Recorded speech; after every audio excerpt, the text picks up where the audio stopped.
दोस्तों अगर CUT UG 2026 का फॉर्म भरना है और एग्जाम डेट एक्सटेंड होने के बाद भी आप टाइम से अगर फॉर्म नहीं फिल कर पाते हो या फिर कोई गलती कर देते हो या फिर कोई कॉम्बिनेशन गलत डाल देते हो तो फिर आप रिस्पॉन्सिबल होगे। जी हाँ, आप लोगों का जो सीयूटी 2026 का फॉर्म फिलिंग है लास्ट डेट आ चुकी है एक्सटेंड होने के बाद। आप लोग इस वीडियो में जानने वाले हैं कि क्या क्या चेंजेस आपको करने हैं और कौन से कॉम्बिनेशंस को लेकर के आपको फॉर्म भरना है। आप अभी भी चेंज कर सकते हो और अगर आपका पेमेंट सक्सेसफुल नहीं दिखा रहा है तो क्या करना है, सारी चीज़ों पे बात करेंगे फटाफट से इस छोटे से वीडियो के अंदर। तो सबसे पहली चीज़ जो यहाँ पे मैं आपसे बोलना चाहूँगा कि 3 जनवरी से शुरू हुआ था। पहले जो एग्जाम की जो फॉर्म फिलिंग की लास्ट डेट जो 30 जनवरी थी वो 4 फरवरी तक है और आपका जो लास्ट जो पेमेंट सक्सेसफुल होना चाहिए वो 7 फरवरी 11:50 रात के। तो अगर सिर्फ फॉर्म भर दिया, पेमेंट सक्सेसफुल नहीं हुआ तो फिर अभी तक फॉर्म पेंडिंग है। समझ जाना, आपका पेमेंट सक्सेसफुल होना जरूरी है जब आपका फॉर्म फिलअप माना जाएगा। करेक्शन विंडो आपकी 9 से 11 फरवरी के बीच में ओपन रहेगी। अब ज़्यादा एक्सटेंड नहीं होगा डेट वगैरह, तो ध्यान रखना। और एग्जाम सिटी वगैरह और बाकी सारी चीज़ें आपको बाद में बता दी जाएंगी, तो उसके लिए आप लोगों को परेशान नहीं होना है। लास्ट टाइम में क्या होता है, हैवी वेबसाइट ट्रैफिक होता है, ग्लिचेज आते हैं, परेशानी होती है, क्योंकि क्या हो जाता है वहाँ पे आप लोगों का जो सर्वर है वो बिजी हो जाता है। 15 लाख से ऊपर फॉर्म भरे जा रहे हैं तो ऑब्वियसली यहाँ पर लोड पड़ता है ना, स्लो लोडिंग हो जाती है, लास्ट में पेमेंट फेलियर्स हो जाते हैं और यहाँ पर कॉमन रशेस जो हैं वो इंक्रीज हो जाते हैं।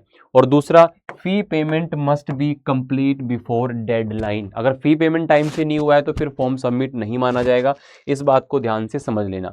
इसके अलावा कुछ और इंपॉर्टेंट चीज़ें हैं जो आपको ध्यान रखनी है। एक तो आपका जो स्कैन फोटोग्राफ है प्रॉपर तरीके से क्लियर होना चाहिए, नया होना चाहिए। आधार वगैरह में भी वैसा ही फोटो होना चाहिए, है ना। अगर आधार में अपडेट नहीं है तो 2-3 दिन में 4 दिन में अपडेट हो जाता है, तो आप उसको अपडेट करा के रख लेना।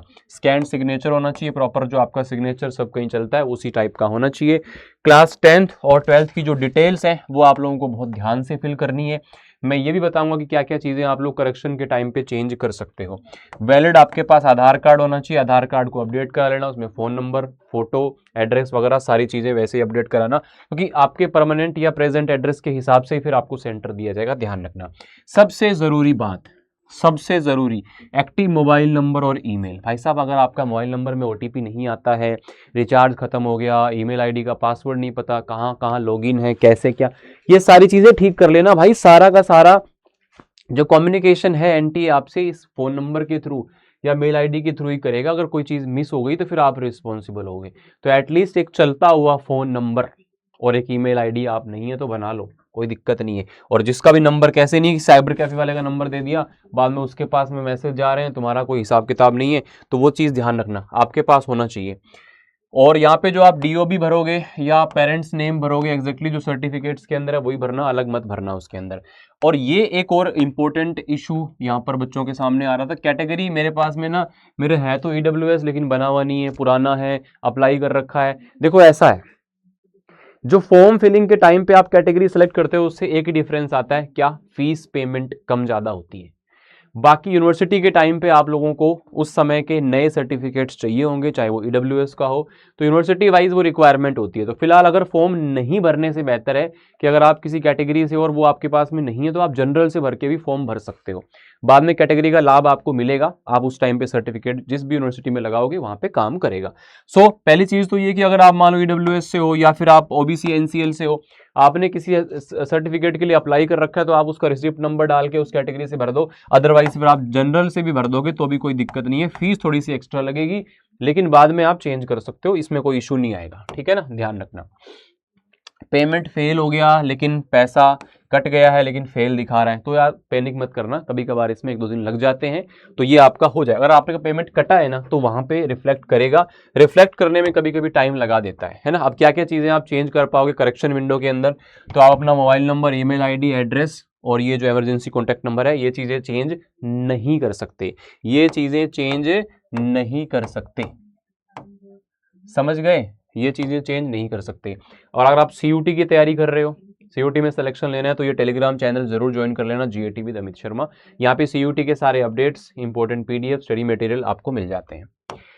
अब इसके बाद में क्या क्या चीज़ें चेंज कर सकते हो, candidate name, father name, mother name, class 10th और 12th की जो डिटेल्स हैं, डेट ऑफ बर्थ हैं, जेंडर है, कैटेगरी है, सब कैटेगरी है, फोटोग्राफ है, सिग्नेचर है, ये चीज़ें आप यहाँ पर चेंज कर सकते हो। इसके बाद में एक इंपॉर्टेंट इन्फॉर्मेशन और दी हुई है कि यहाँ पे 5 मैक्सिमम सब्जेक्ट आप भर सकते हो, 5 मैक्सिमम सब्जेक्ट आप भर सकते हो। और ये चीज़ ध्यान रखना कि अगर किसी यूनिवर्सिटी के अंदर ये रिक्वायरमेंट है कि 12th वाला ही सब्जेक्ट जो पढ़ा हुआ है आपने सीयूटी में भरना है, तो फिर वही भरना, वरना दिक्कत हो सकती है, परेशानी हो सकती है।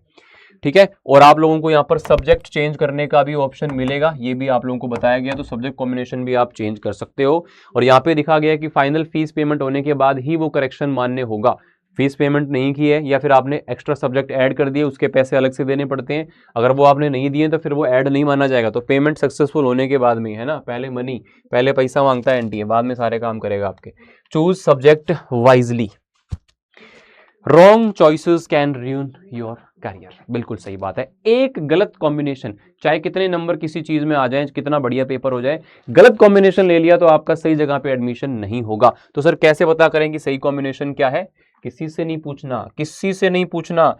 CUET.NTA.NIC.in ऑफिशियल वेबसाइट पे जाओ, यूनिवर्सिटी कॉलम पे जाओ, जिस यूनिवर्सिटी के जिस कोर्स का कॉम्बिनेशन पता करना है सब आपको मिल जाएगा उसके हिसाब से। सर मुझे तो पता ही नहीं कौन सा कोर्स करना है, मुझे तो पता ही नहीं कौन सा कोर्स करना है, तो फिर मैं क्या कॉम्बिनेशन लूं? बेटा 12th के अंदर डोमेन पढ़े हैं ना, साइंस कॉमर्स आर्ट्स जो भी पढ़ा है आपने, 3 डोमेन ले लेना, एक लैंग्वेज हिंदी इंग्लिश जो अच्छी लगती हो, और एक आपको जीएटी ले लेना। आंख बंद करके पेपर देने चले जाओ, नहीं आंख बंद करके मत जाना, आंख खोल के पेपर देने चले जाओ। आपका अच्छा स्कोर अगर इनमें आ गया तो क्या होता है, कई बार बच्चे जीएटी नहीं ले रहे होते, क्यों? जीएटी में आते नहीं, मेरे को कुछ स्कोर ही नहीं आएगा मेरा। तो भाई स्कोर नहीं आएगा तो कोई चिंता वाली बात नहीं, जबरदस्ती जीएटी का स्कोर इंक्लूड नहीं करेंगे, अगर अच्छा आ गया तो यूज कर सकते हो, क्योंकि बहुत सारी यूनिवर्सिटी है जो सिर्फ जीएटी के स्कोर पे आपको एडमिशन दे रही होंगी अलग अलग कोर्सेज में। आप अगर ऑफ स्ट्रीम जाना चाहते हो, अपने स्ट्रीम से दूसरे कोर्सेज में, BA-LLB में या किसी ऐसे कोर्स में जो आपका बैकग्राउंड नहीं है, फिर भी आपको एडमिशन मिल रहा होगा, तो वहां पे जीएटी हेल्प करेगा, और जीएटी आपके स्कोर को इंप्रूव करेगा, रैंक लाने में हेल्प करता है। तो ये आपका जो कॉम्बिनेशन है वो होना चाहिए, इस चीज को ध्यान रखना। इसके अलावा अगर आप अपनी बेस्ट प्रिपरेशन करना चाहते हो तो हजारों बच्चों को हर बार हम उनके ड्रीम कॉलेज में छोड़ के आते हैं, आप भी जा सकते हो, हमारे यूट्यूब क्लासेस का लाभ उठाएं। हमारा जो लेटेस्ट बैच है एम्बिशन फास्ट ट्रैक 2.0, रजिस्ट्रेशंस इसके ओपन है अभी, तो इसमें कुछ आप लोगों को स्टार्टिंग से चीजें मिल जाएंगी। ठीक है, आप किसी भी स्ट्रीम से हो, साइंस कॉमर्स आर्ट्स या फिर ओनली लैंग्वेज जीएटी, और यहां तक कि आप ओनली लैंग्वेज या फिर ओनली जीएटी को भी पढ़ना चाहते हो तो उसके लिए भी हमारे पास डेडिकेटेड कोर्सेज अवेलेबल है, जहां पे प्रॉपरली आपको टू द पॉइंट कंटेंट मिलता है, डीपीपीज, डाउट सेशंस आदि मिल जाते हैं। आप अड्डा 247 से कोई भी प्रोडक्ट में एनरोल करें, मॉक टेस्ट में, बुक्स में, किसी बैच में, तो आप डिस्काउंट कोड Y829 का ही यूज करें, जिससे कि आपको मेरी मेंटोरशिप और गाइडेंस मिल पाएगी, साथ में मैक्सिमम डिस्काउंट। ये मेल आईडी है मेरा, इस पे आप मुझे कभी भी संपर्क कर सकते हो, बैच लेने से पहले बाद में, कभी भी कोई भी गाइडेंस चाहिए तो आप यहाँ पे मुझे मैसेज कर सकते हो। ये हमारी चैप्टर वाइज PYQs है, कहीं नहीं मिलेंगी आपको, एकदम detail content, chapter wise PYQ है, डोमेन है, लैंग्वेज है, जीएटी है। लैंग्वेज जीएटी की प्रैक्टिस के लिए ये बुक्स हैं, और ये सिलेक्शन किट है, इसके अंदर किसी भी डोमेन, लैंग्वेज, जीएटी की आपको reference books, theory book, practice books, पूरे 12 बुक्स का कॉम्बो प्रिंटेड घर पे डिलीवर किया जाएगा।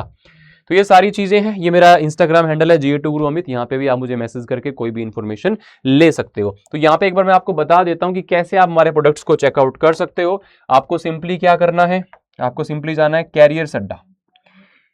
कैरियर्स अड्डा जैसे आप सर्च करोगे आपको यहाँ पर दिखेगा सबसे पहले ऊपर, ऑल कोर्सेज पे जाएंगे, यहाँ पे जो भी आपका स्ट्रीम है साइंस कॉमर्स आर्ट्स, जैसे साइंस पे क्लिक किया तो साइंस के बैचेस दिख जाएंगे, ये सबसे नया बैच है फास्ट ट्रैक 2.0। अगर आपको बुक्स चाहिए तो बुक्स पे क्लिक करेंगे, सभी बुक्स के ऑप्शन आ जाएंगे। यहाँ पे मॉक टेस्ट लिखा हुआ है, मॉक टेस्ट पे क्लिक करोगे तो मॉक टेस्ट के ऑप्शन आ जाएंगे। बेस्ट कंटेंट स्टडी मटेरियल आप लोगों को मिलता है। लाइव क्लासेस पे क्लिक करेंगे तो लाइव क्लासेस आ जाएगा। तो जिस भी प्रोडक्ट पे आप जाओगे, बाय नाउ करोगे, आपको कूपन कोड यूज करने को बोलेगा, तो यहाँ पे आप लोगों को क्या करना है, सिंपली इसके अंदर जो डिस्काउंट कूपन कोड है उसको यूज कर लेना है, और वो डिस्काउंट कूपन कोड क्या होगा, Y829। इसको यूज करके you can get maximum discount. So मिलते हैं आप लोगों से अगले सेशन में। चैनल को सब्सक्राइब करके रखिएगा, और डेली जीएटी की फ्री क्लासेस सुबह 10 बजे में ले रहा होता हूं, तो वहां पे भी आप मुझसे फ्री ऑफ कॉस्ट भी पढ़ सकते हो और हमारे किसी भी प्रोडक्ट का लाभ उठा सकते हो। Thank you so much for joining, God bless you all, धन्यवाद।